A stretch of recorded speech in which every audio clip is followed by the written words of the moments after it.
Hey everyone, and welcome to today's podcast. Today's topic is called The Secret to Happiness. And so everybody wants to be happy. And yet so many of us see it as a very basic, trivial emotion, an unattainable emotion that doesn't really require deep understanding. Yet when we break it down, it's not as simple as we think, as well as it is actually quite deep if we really delve into it. And that's what we're going to do today. Do you want to just share a bit more about the topic? Yeah, so I think it's like it's that secret ingredient that everybody looks for in their life, is happiness. And so we're looking at what makes us happy, how we can improve our happiness, and also how we can improve and bring that into our relationships or our marriages.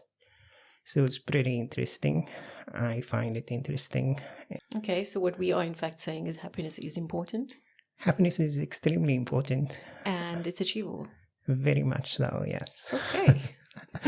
Okay, so when was the last time, for example, that you daydreamed about something you wanted, for example, like a house or a car or promotion or a new job or a new business or something like that, and you actually got it, but that boost of happiness that you experienced through achieving and acquiring what you wanted didn't actually last as long as you expected. Did you ever experience something like All that? the time. Okay. Okay, so, well, we all can relate to something like that because we've all wanted a better car or a better house, or we wanted a house, our first house, we wanted a promotion or something like that. Or even we got married and it boosted our happiness. Now, when we actually got there and we achieved that, we then realized that the happiness that we were experiencing, that boost, never actually lasted that long. And that is what is referred to as the hedonic treadmill or hedonic adaptation. Studies was done in the early 1970s, and what the hedonic treadmill actually is that no matter what happens to you, good or bad, you will return to your overall baseline of happiness that you were before you actually acquired it or lost it, which is interesting. So can I just play that back to you so that I understand it? We all have a baseline of happiness. Yeah. And so when something happens that, allows us to really be happy and have an emotional high, we'll feel that way, but eventually come back to the baseline. Or if something, happens that causes us to be unhappy, we'll go down, we'll dip, but eventually over time come back to our baseline. Yes, correct. Okay. So normally we are trying to, if we look at the way we live in general across the world in life, we're trying to achieve certain things and trying to acquire certain things. Now, we're not saying that doesn't make you happy. That causes a spike in your level of happiness. But eventually over time, that spike will actually normalize and you'll come back to your overall baseline. So imagine, for example, in your mind, a graph which depicts happiness and time, okay? And that graph is basically going to look like a wave, right? Every time you acquire something, it goes up and then it comes down. And then you experience maybe something that you didn't want and it takes you down, and it eventually over time will then cause you to normalize as well. So through that graph, which looks like a wave, imagine a straight line going through that graph. That straight line is your baseline happiness or your happiness set point, right? So we're constantly moving up and down through that graph, and sometimes we're just staying on that baseline of happiness.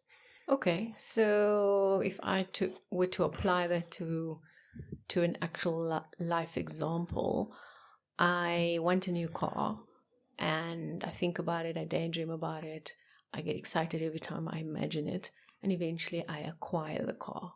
And so I feel really good, I feel excited, but then check in with me a month later or 2 months later. Yeah, it's a new car, but I'm not on that high that I was initially when I acquired it, which means then I've returned back to my baseline. Yes, to what you were before you actually acquired the car. Got it. Okay. Okay, so you can look at it also in terms of the opposite. Okay. So, and they actually did a study where they took two groups of people.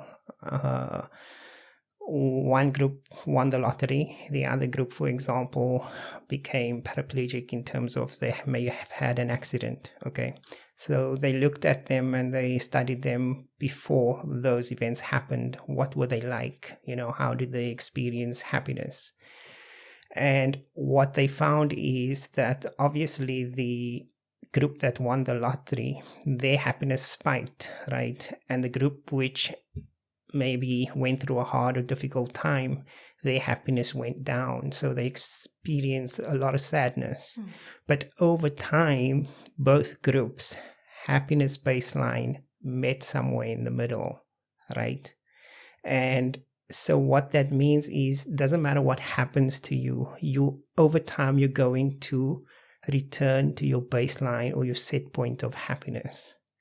So we are often, why this is important is because we often trying to achieve happiness through acquisition, through getting things, through owning things, through acquiring things, through taking things even,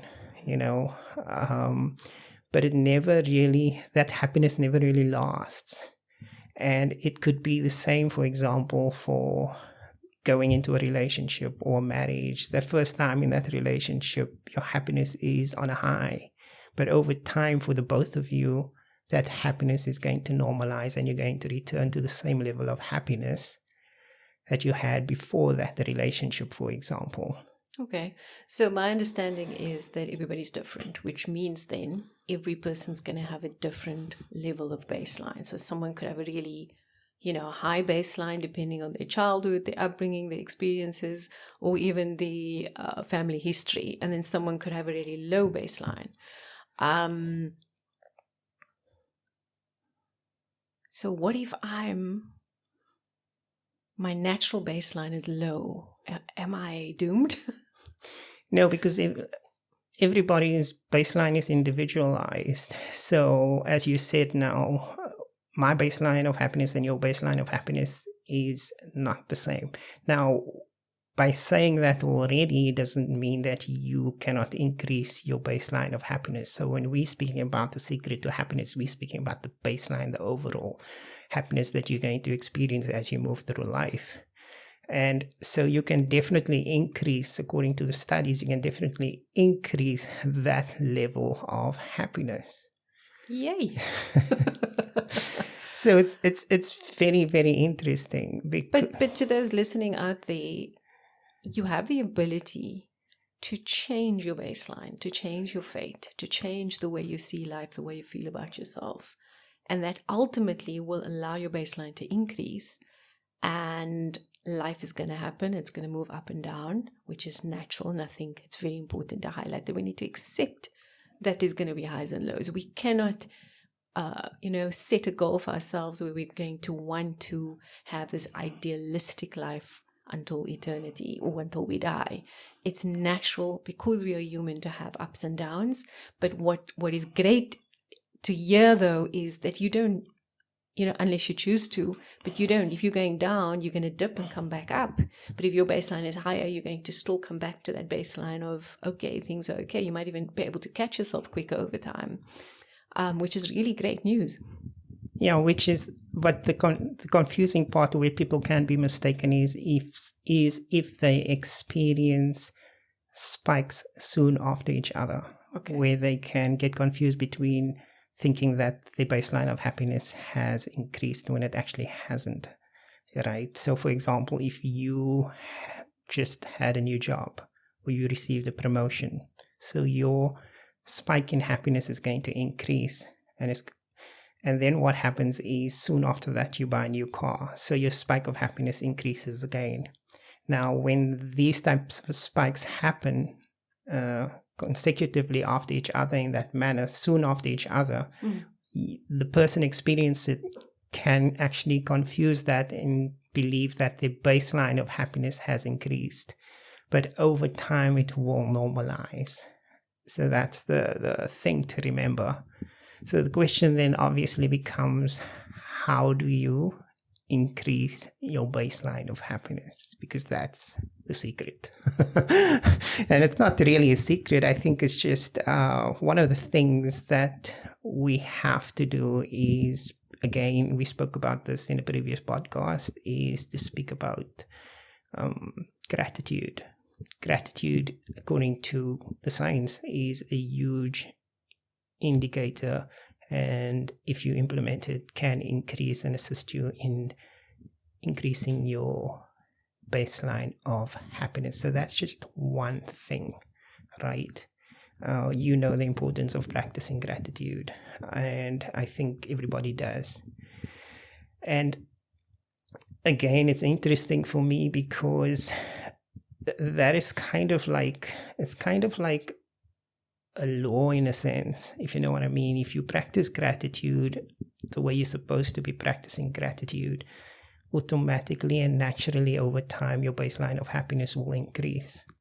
Which again brings me to what I said in another podcast, which is in the Quran, it says, if you are grateful, I will increase you or give you more.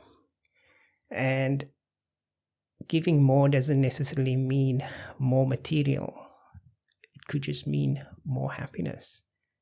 And increasing you could mean increasing your baseline of happiness. So that for me is extremely profound, you know, in a sense of when it comes to practicing gratitude. The other thing and the main thing which helps increase that baseline of happiness or your set point of happiness is meaning. And it's about finding meaning in life, finding meaning in the things that you do. You know, a lot of the time we just do things and we don't really understand why we're doing it.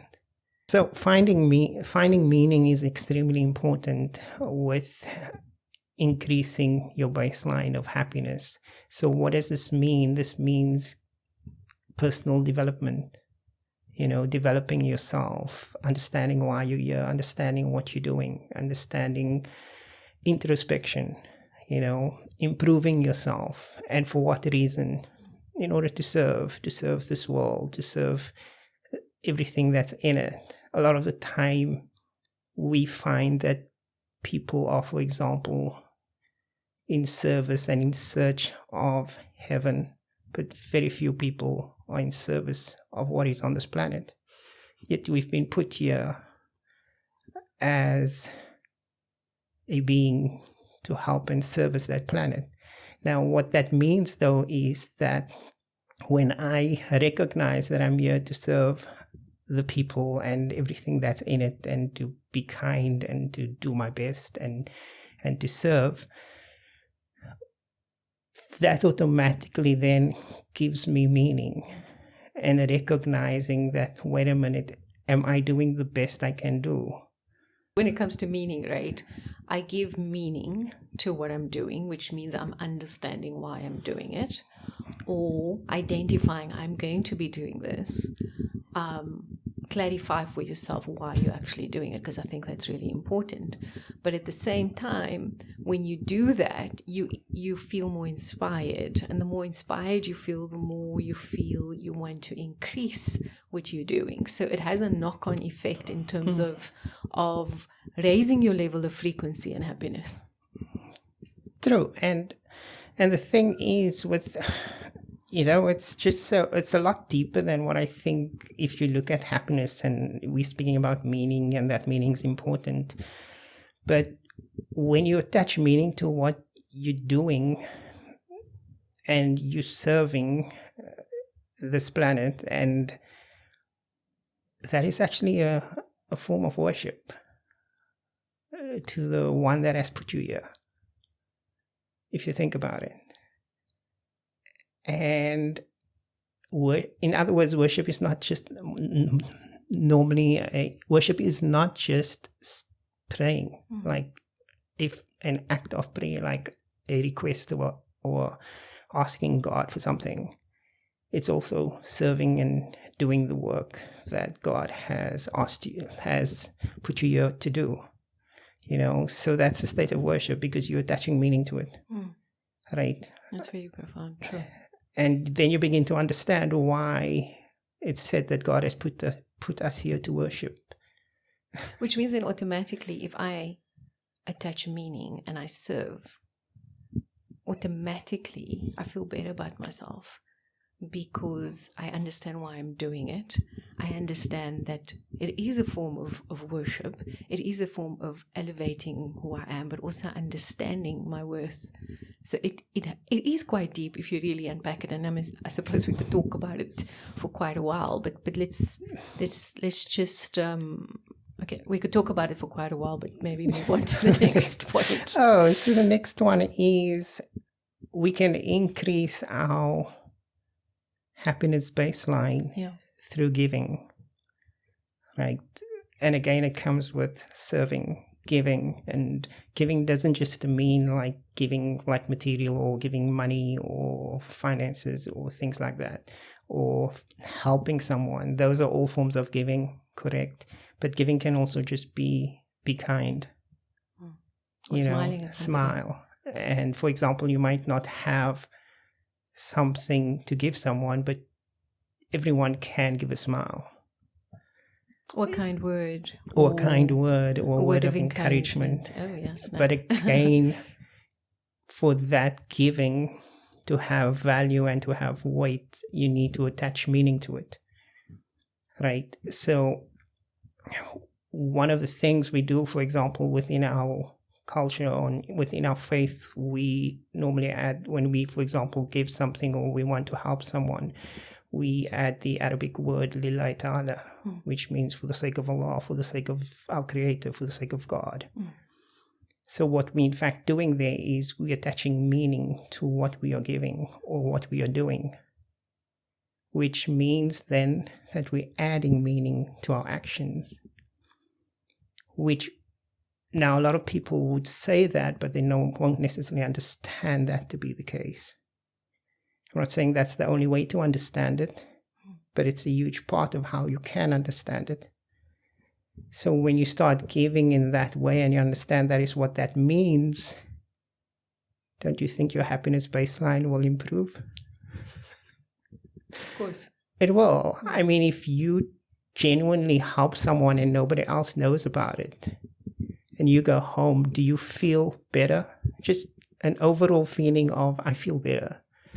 I mean, nobody saw you help anyone. It's interesting because I want to reference a study that I read about in Daniel Goleman's book, Emotional Intelligence.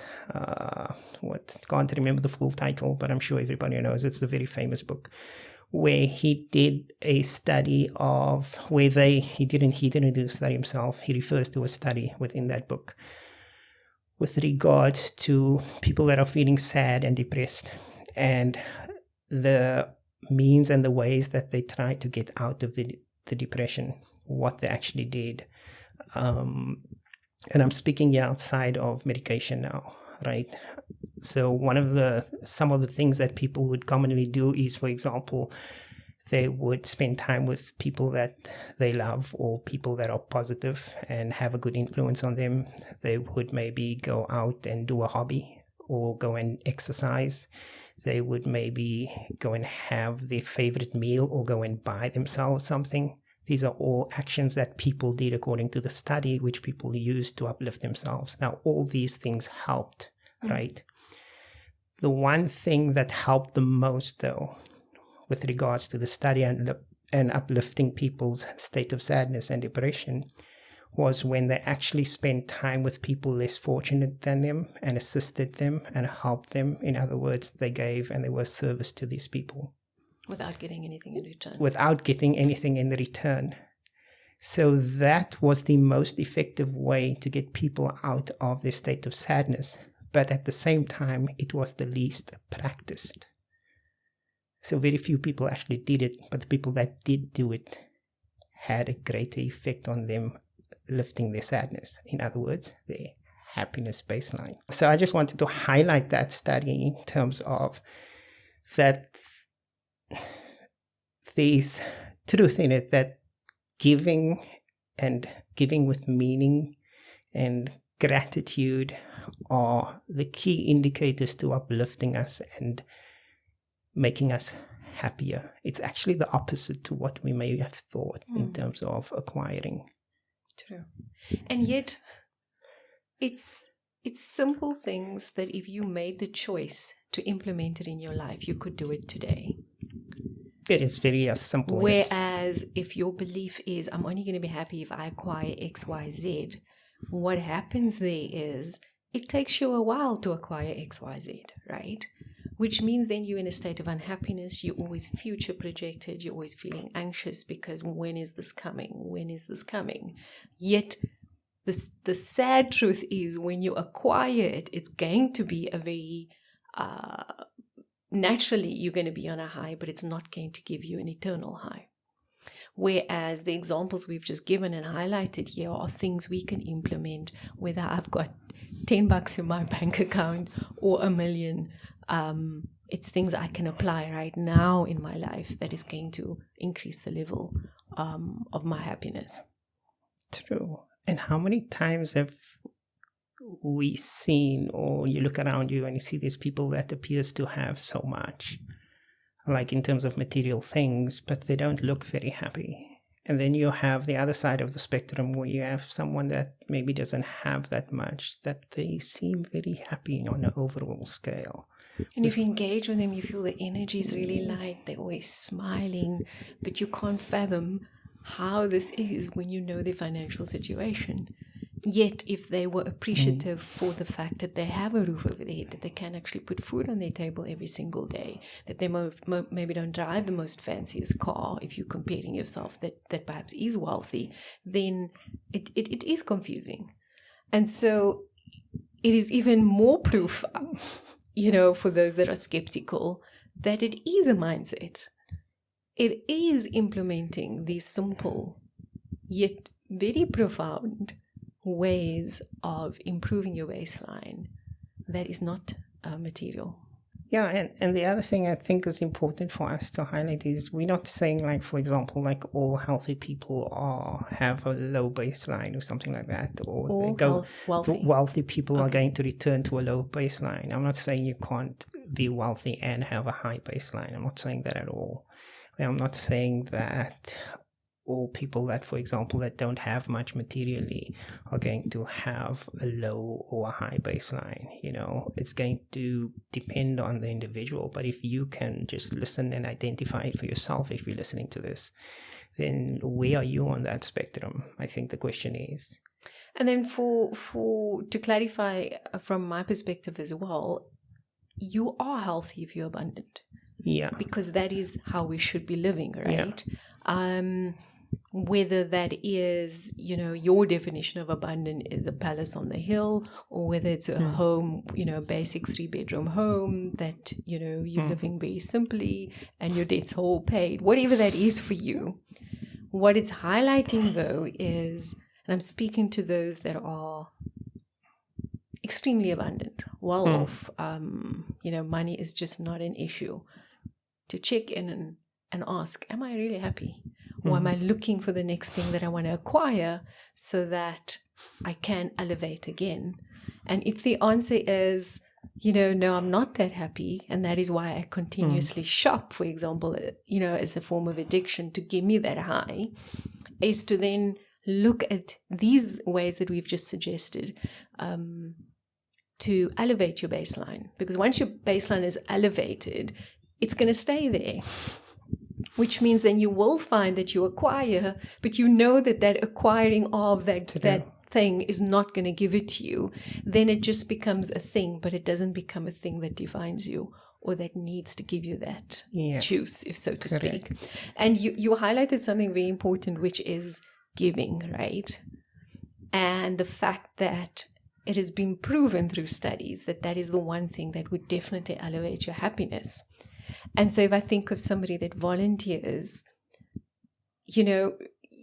or I just think of my personal experience, giving something to someone, knowing that that person needs it, but no one else is around to know that I've given it. And I've caught myself then sitting quietly a day or two later, but just enjoying the emotion of knowing how much that simple act has made a difference in that person's life. And so it is proof that it does elevate the way you feel. And yet when we look today, how many people are volunteering and how many people aren't? And the amount of volunteers in the world, I think, is minuscule. And so hopefully, this does inspire us and everyone out there to consider this, even if it's just once a month that you're going to an old age home, or even to your local SPCA, for example, to go and volunteer, because it's going to make a difference for somebody.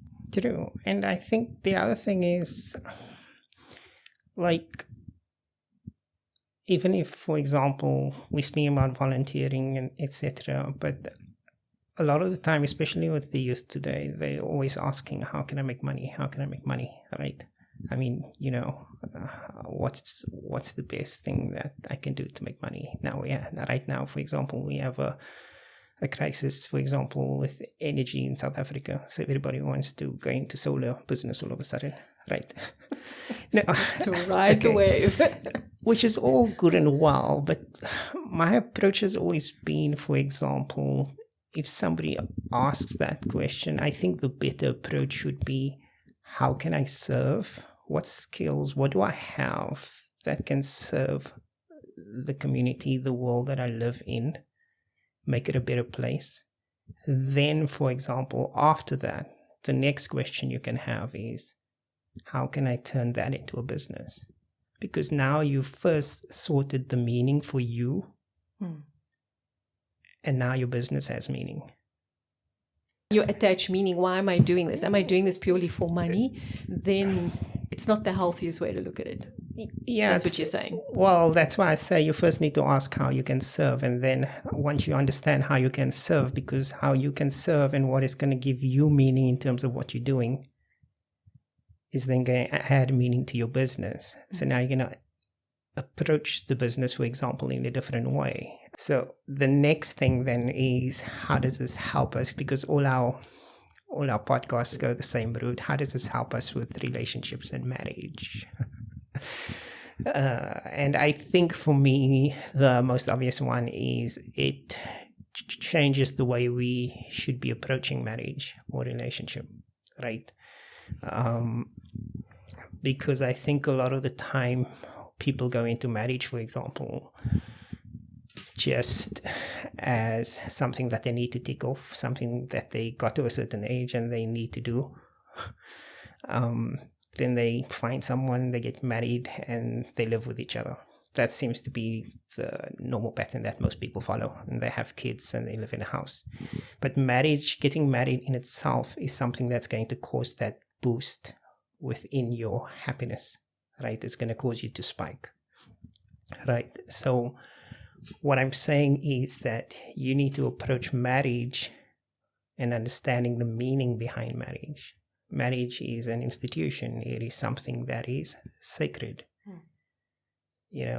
and when we approach it like that, when we eventually do get married and we live with each other, we're not merely just involved, but we understand that there's a deeper meaning behind marriage. Whereas if you approach it purely from, I'm ticking this box, depending on your background, I'm making my parents happy because this is kind of the next step for me. And so, sometimes in certain cultures, especially in our culture, getting married is a huge thing. It's a family celebration that lasts for weeks, right? Which means naturally, if I'm the person getting married, I want to hide, right? The intentions on me, we're talking about the wedding dress, we're talking about the event itself. Then it's the idea of moving out and into my partner's place or the place we've gotten together. Then it is the honeymoon that comes up after that. Depending on your tradition, you're acquiring a new closet because, that's part of the package. And so there's this continuous high all the time. and it just continues, right? And then you get married, and then you're on a high, you're in love with each other, depending on the, how long you've been together. So it's a state of limerence, as we call it, or I like to call it the honeymoon phase, right? You're in a good mood, you're feeling really great, life is just fantastic. And then you check in usually about 1 to 3 years later, it's not what I expected. I'm unhappy, my partner's getting on my nerves. Now reality sets in. I've got to do the dishes, he doesn't help me, or vice versa. And what in fact has happened there is you've climbed that ladder in terms of the next high, the next high, the next high. So it is in quick succession, as you mentioned earlier. But eventually that's going to come down back to your happiness baseline. Yeah. And that's really what's happened. And I think it's important to understand that as well, because otherwise you start questioning what just happened to us, or I'm not in love with my partner anymore. It's to understand firstly, and we've spoken about this before, but your relationship's going to go through the limerence phase, but it's not realistic for it to stay there. It's going to pass that phase and reach an affectionate regard phase. But if you apply to this instance or this topic, you in fact are reaching your happiness base. And if your happiness base is low, or lower than your partner, you might feel, you're on a different level in terms of where your partner is. So it's just important. Why I'm highlighting is just to understand what you're actually going through. And what we're highlighting here is you can work on yourself to increase that happiness baseline. It's not going to be, I need to now get a promotion so I can get a better job so that I can go on that holiday and then I'm going to be happy. Because that is true, just unrealistic. Yeah, and I think the important thing is to remember that you will have a different happiness baseline to your partner. And when you're going through what you just described, all the preparation, all those things, then what happens is you don't get to really see what that individual's happiness baseline is like, because it's constantly spiking. And then once you're married, it eventually over time it will normalize and come back to what it normally is. And if you didn't develop yourself as an individual, your happiness baseline could be quite low, or both of you's happiness baseline could be quite low, or your partner's baseline could be quite low. And then for you it was like, okay, so what happened here? And therefore how this affects your marriage or your approach to marriage is that both individuals need to develop themselves. Both individuals need to have introspection of who they are. They need to find meaning within their own life. They need to find meaning as a couple together. They need to find meaning within marriage, Well, what's interesting though is that's how we approach coaching when we deal with a couple, right? Is because they've probably gone through what we've just described. What do we do typically is we separate them, I would work with somebody, you would work with somebody, but we uncovering them and who they are, and they've realized very quickly it's not my partner, it's me, because that's the only person that you can change. And then we bring them together to work on the relationship. But that is purely because you can only change you. True. And the misconception is, if my partner would just do X, Y, and Z, I'm going to be happy.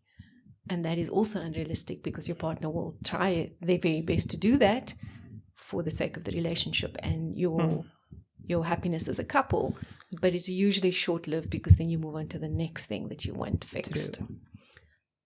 So, which brings us again to the 3 things we mentioned earlier. And it's the same 3 things that you have to practice in your marriage, you practice as an individual, which is gratitude towards each other.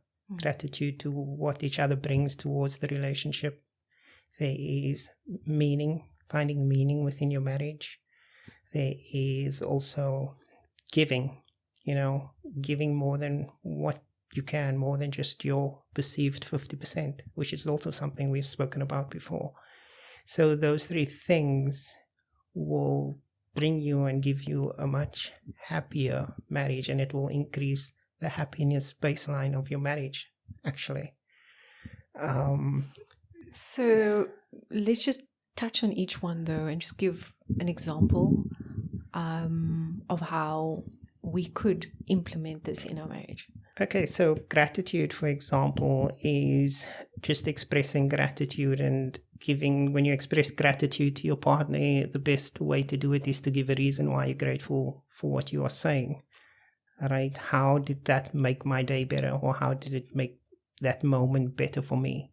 There's various ways to express gratitude. You could do it there and then on the spot when you experience something your partner did for you.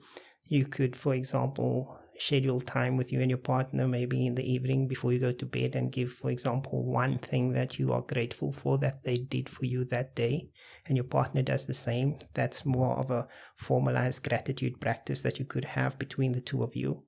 You could have a gratitude journal where you just thank each other for what you're doing throughout the day or the week, and every time you could go read what your partner is grateful for. So that's one way of practicing gratitude. Another way is, and it's something that we implement. I'm not sure if we made the conscious decision, but it does stick out in my mind right now. And that is, and I'll use last night as an example. I was tired and I asked you, please, can I have a cup of tea? And you got up from the couch and you went to make the cup of tea. And when you brought it, I said, thank you. And a lot of the times, especially if you're in a relationship for a long time, that thank you falls away. And I would encourage people to always thank your partner, because in that moment, what you consciously doing is consciously reminding yourself what your partner's just done for you. True.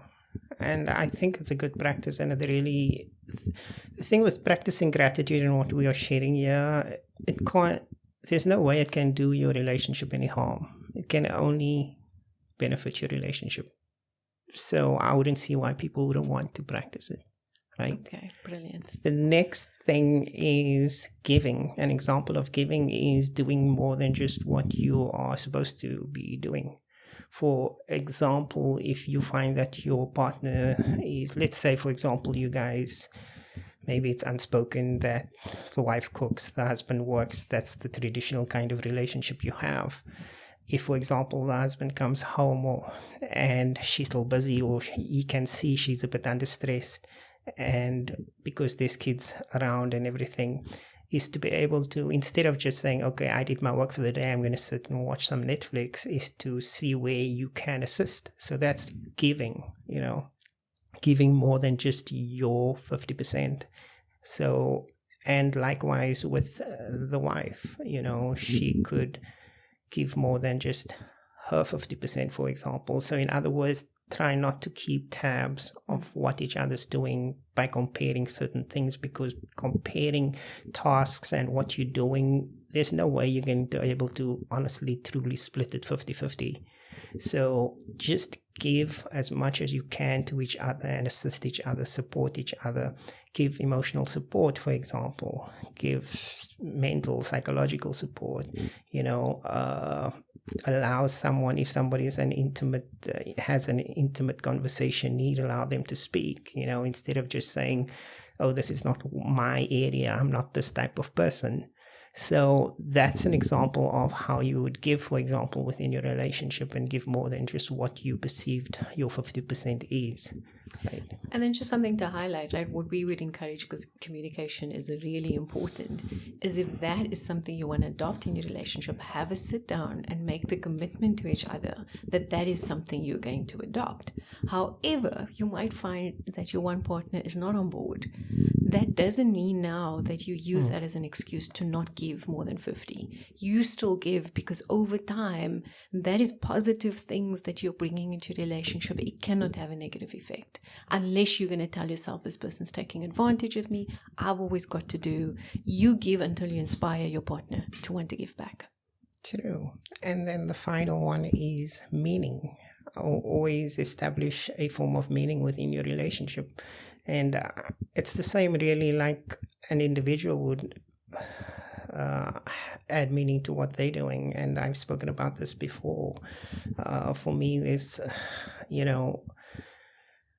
meditation is a good thing that you guys can do together, and also prayer. I'm not sure what other people's beliefs are, but in my culture and my faith, we pray 5 times a day, for example. But to extract the meaning from that, how does that bring 5 times a day? How does praying 5 times a day together actually add value to your relationship or your marriage? Because a lot of people will say, for example, if you pray together, you stay together. But nobody ever explains beyond that. What does that actually mean? How do you actually achieve that? Does it mean more we just need to pray together and automatically God is going to make us stay together? I think that is the misconception. I think that's most people's perception of what that actually means, but I don't necessarily think that is what it means. I'm not saying it's not true. I'm saying we need to understand what that means. And if I look at it, for example, if we pray together, we stand in prayer, that is how we're supposed to be living with each other. Uprighteous, the way we stand. Our head bowed down to still keep some form of humbleness, and that's just one example. And the fact that we have this prayer 5 times a day for ourselves is that it teaches us. I mean, imagine we try to do everything at the same time. It would give us chaos. So what it's teaching us is that we need to give everything its time, and we need to therefore give everything its time within our relationship, within our marriage. If you try and do everything at the same time, it's going to lead to chaos. So you have predefined times to pray. So you also have to have predefined times, not necessarily predefined times within your relationship, but you have to have times where you give time for everything within your relationship. That's what it teaches us. That's what you take away from it. That's extracting the meaning of what you're doing in prayer and how it's going to make your marriage and your relationship better. I mean, our prayer, our form of prayer involves a lot of motion and movement. There's so many things you can go into just by looking at the movement. But when we pray together, for example, we move within that structure of prayer. We move together. So if we take that out and we're now standing together and we're moving together, we need to now implement that within our marriage, which means we got each other's back as we move through life as a married couple, because we're moving together. We're supporting each other. There's so much that I could say with regards to that, because it's things I'm very passionate about, and I really try and understand the meaning of things. And that for me is that's a small example. I mean, I can't go into it in great detail because we don't have that amount of time, but that's a small example of what it actually means when they say pray together, you stay together. If you extract the meaning from it, yes. But if you're just praying because as a means to satisfy God, no. But God has actually given you the prayer as a means to an end. And so, I mean, you're talking about being a Muslim and praying 5 times a day. But if you're not Muslim, to inculcate that practice into your relationship where you do pray together, whether it's, sitting at the table. I've seen that so many times in restaurants, and I think it's the most beautiful thing that you hold hands and you give out a prayer. But you are in unison there. You are having an intention before you're actually eating. It's an opportunity to spend time together as a couple. That's another way of doing it. The other way is meditating together, because you are very present, very aligned in that moment, and it's something you choose to do as a couple, which again strengthens the bond between you. But it has meaning because it's allowing both of you the opportunity to grow as individuals, but to at the same time be aligned. True, and I think it's a beautiful thing. You mentioned that about families at the restaurant. I mean, we've seen it, and meditating together is also something we do quite often together. And I think if you can easily practice those things, you can meditate easily together, even if it's just 5-10 minutes of your day. Okay, and so the secret to happiness is only a secret if you don't know about it.